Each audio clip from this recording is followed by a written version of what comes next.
इस कहानी के पिछले भाग में हमने सुना कि पंडित जी भी प्रेत आत्मा निशा के सामने अपनी हार मान लेते हैं। पंडित जी विकास और रागिनी को बताते हैं कि वो उनकी अब कोई मदद नहीं कर सकते, क्योंकि प्रेत आत्मा बहुत ही शक्तिशाली है और क्योंकि वो बूढ़े हो चले हैं, इसलिए उनकी याददाश्त भी उनका साथ नहीं दे रही, जिसकी वजह से वो अपनी सारी विद्याएं भूल जा रहे हैं। लेकिन रागिनी और विकास उनसे बहुत ही आग्रह करते हैं और कहते हैं कि उन्हें कोई अन्य रास्ता दिखाएं।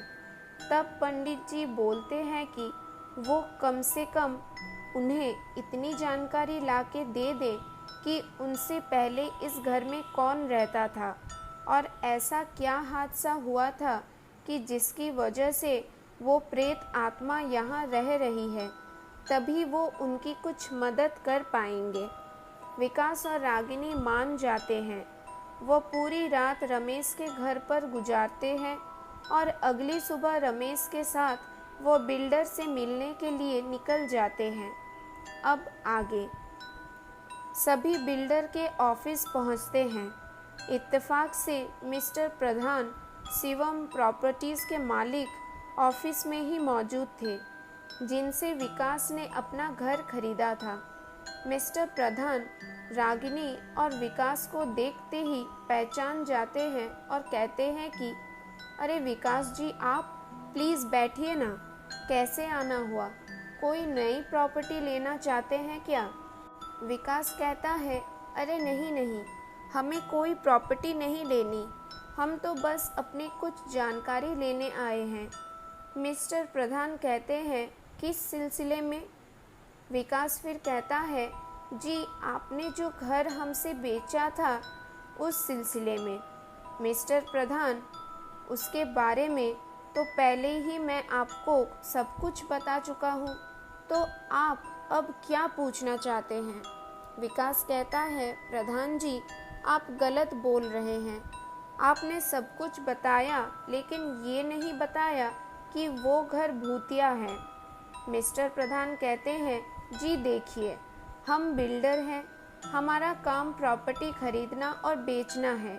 अब प्रॉपर्टी हॉन्टेड है या भूतिया, ये पता लगाना हमारा काम नहीं। विकास कहता है आपने सब कुछ जानते हुए भी हमें फंसाया है। मिस्टर प्रधान कहते हैं देखिए विकास जी, मैं एक बात क्लियर कर दूं कि ना तो मैंने आपको फंसाया है और ना ही आपको मैंने कोई धोखा दिया है। रही बात भूत प्रेत की, तो इसमें मैं विश्वास नहीं करता। विकास फिर कहता है तो आपने मुझे ये घर इतने कम दामों में क्यों बेचा? मिस्टर प्रधान कहते हैं विकास जी, आप मुझे गलत समझ रहे हैं। हम बिल्डर हैं, हमें आए दिन पैसों की ज़रूरत पड़ती रहती है और आपने मेरे से जो घर खरीदा है वो शहर से बाहर होने के कारण बहुत समय से बिक नहीं रहा था। आपको घर पसंद आ गया था और मुझे पैसों की सख्त ज़रूरत थी। मैंने सोचा कहीं बाद में आप भी मना ना कर दे, इसलिए मैंने उस घर की कीमत कम कर दी और आपने खरीद लिया। विकास फिर कहता है जी देखिए, मैं आपसे कोई बहस नहीं करना चाहता, बस आप मुझे इतना बता दें कि ये घर आपने किससे खरीदा था। मिस्टर प्रधान कहते हैं ये जानकारी तो आपके प्रॉपर्टी चेन में ही होगा, फिर यहाँ आने की क्या ज़रूरत थी? विकास कहता है जी देखिए, हम बहुत डरे हुए हैं और हमारा दिमाग बिल्कुल भी काम नहीं कर रहा। हमारे डॉक्यूमेंट्स कहाँ हैं अभी हमें कुछ पता नहीं। आप मुझे बस ये बता दें कि ये घर आपने किससे खरीदकर हमें बेचा था। मैं एक बार उनसे मिलना चाहता हूँ। मिस्टर प्रधान आश्चर्य होकर पूछते हैं मतलब? विकास फिर कहता है जी मतलब कभी मैं आपको फुर्सत में बताऊंगा, अभी तो बस आप मुझे उनका नाम और पता बता दें। मिस्टर प्रधान कहते हैं विकास जी, मैंने ये घर मिस्टर युवराज सिंह से खरीदा था। मैं आपको उनका पता लिखकर दे देता हूँ। मिस्टर प्रधान से पता लेके तीनों युवराज सिंह के घर जाते हैं। रागिनी डोर बेल बजाती है। घर का दरवाज़ा जैसे ही खुलता है, रागिनी डर जाती है। उसके सामने एक लड़की खड़ी थी, जिसकी कद काठी सब कुछ उस प्रेत आत्मा निशा से मिलती जुलती थी, जिसे रागिनी ने एक दिन अपने डाइनिंग रूम में देखा था। रागिनी की जुबान पे तो जैसे ताला लग गया था। वो बेजान मूर्ति की तरह एक ही मुद्रा में खड़ी थी। ऐसा लग रहा था कि जैसे उसके पूरे शरीर को लकवा मार गया था। तभी उस लड़की ने बोला, जी कहिए, आपको किससे मिलना है? रमेश कहता है, मिस्टर युवराज सिंह का घर यही है क्या? लड़की कहती है, हाँ जी, ये उन्हीं का घर है। बताइए क्या काम है? रमेश कहता है, जी हमें उनसे मिलना था। तभी घर के अंदर से आवाज़ आती है, दिशा कौन है बाहर? लड़की, पापा कुछ लोग आपसे मिलना चाहते हैं। युवराज सिंह कहते हैं, ठीक है, उन्हें बोलो वहीं रुके, मैं अभी आया। लड़की कहती है, ओके पापा। तभी युवराज सिंह बाहर आते हैं और उनसे उनका परिचय पूछते हैं। विकास युवराज सिंह को अपना परिचय देता है और कहता है कि उनका पुराना घर उसने ही खरीदा है और उसके बारे में उनसे कुछ जानकारियाँ चाहता है। यह सुनते ही मिस्टर युवराज बोलते हैं कि आप सब बाहर क्यों खड़े हैं, अंदर आइए ना, बैठ के बातें करते हैं। सभी घर के अंदर जाके बैठते हैं। युवराज सिंह फिर कहते हैं, जी आप लोग क्या पसंद करेंगे, चाय या कॉफ़ी? विकास फिर कहता है, नहीं नहीं भाई साहब, ये सब रहने दीजिए, परेशान होने की कोई ज़रूरत नहीं है। युवराज सिंह कहते हैं, अरे इसमें परेशान होने वाली कोई बात नहीं है। अरे बेटा दिशा, जा सबके लिए चाय बना के ला तो। दिशा फिर कहती है, जी पापा अभी लाई। दिशा किचन में चली जाती है। विकास फिर कहता है, युवराज जी आपसे एक बात पूछूं? युवराज सिंह कहते हैं, हाँ हाँ पूछिए ना। विकास फिर पूछता है, जी आपने अपना घर बिल्डर को क्यों बेच दिया? युवराज सिंह कहते हैं, बस वहाँ दिल नहीं लगता था, इसलिए मैंने बेच दिया। विकास फिर कहता है, आखिर क्यों, कोई खास वजह? युवराज सिंह कहते हैं, नहीं बस यूं ही, कोई खास वजह नहीं है।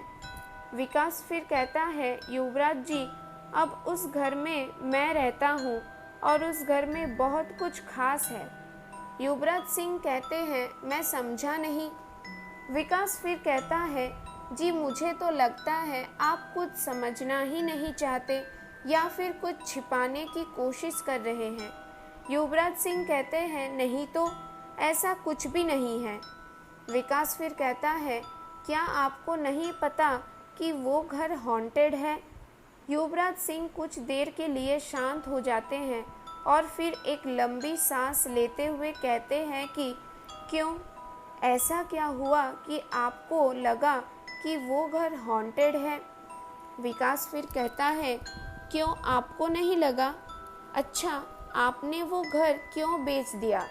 आपके घर से तो वो बहुत ही अच्छा दिखता है, फिर आपने ऐसा क्यों किया?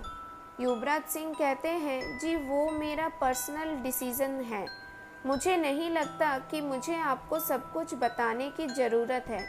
आप चाहे तो आप भी उस घर को बेच दे। तभी रागिनी युवराज सिंह से बोलती है कि भाई साहब देखिए, हमें आपकी मदद चाहिए, हम बहुत ही परेशान हैं, हम उस घर को नहीं बेच सकते, हम ग्राहक कहाँ से खोज के लाएंगे? युवराज सिंह कहते हैं, जी इसमें मैं आपकी क्या मदद कर सकता हूँ? रागिनी कहती है, भाई साहब मैंने उस घर में एक लड़की को देखा है जिसे सभी एक प्रेत आत्मा कहते हैं। उसका नाम निशा है, लेकिन उसके शरीर की कदकाठी आपकी बेटी दिशा से बिल्कुल मिलती जुलती है। युवराज सिंह फिर कहते हैं, आप कहना क्या चाहती हैं? रागिनी फिर कहती है, भाई साहब मैं आपसे कुछ कहना नहीं चाहती, मैं तो सिर्फ आपसे मदद चाहती हूँ कि आप उस घर के परेशानी को दूर करने में हमारी मदद करें। युवराज सिंह रागिनी के बातों से थोड़ा प्रभावित हो जाता है और कहता है कि ठीक है, मैं आपकी मदद करूँगा, पूछिए क्या पूछना है। रागिनी फिर बोलती है, हमें बस वो कारण बता दीजिए कि वो घर पहले से ही भूतिया था या फिर वहाँ कोई ऐसा अनहोनी या कोई घटना घटी हो जिसकी वजह से वो घर हॉन्टेड हो गया। तभी दिशा वहाँ चाय और बिस्कुट लेके पहुँचती है। युवराज सिंह कहते हैं, आप सब पहले चाय पी ले, फिर मैं आपको सब कुछ बताता हूँ। आज की कहानी बस यही तक थी। कहानी में आगे क्या हुआ जानने के लिए थोड़ा इंतज़ार करिए। कहानी का अगला भाग अगली वीडियो में है। तो दोस्तों, ये थी आज की कहानी। आज की कहानी आपको कैसी लगी कमेंट करके ज़रूर बताना। अगर अच्छी लगी हो तो अपने दोस्तों के साथ शेयर कर देना। ऐसे ही कुछ और कहानी सुनने के लिए हमारे चैनल को लाइक और सब्सक्राइब करना मत भूलना। और हाँ, नोटिफिकेशन बेल को ज़रूर दबाना ताकि सारी नई वीडियो की नोटिफिकेशन सबसे पहले आपको मिल सके। तब तक के लिए अलविदा दोस्तों।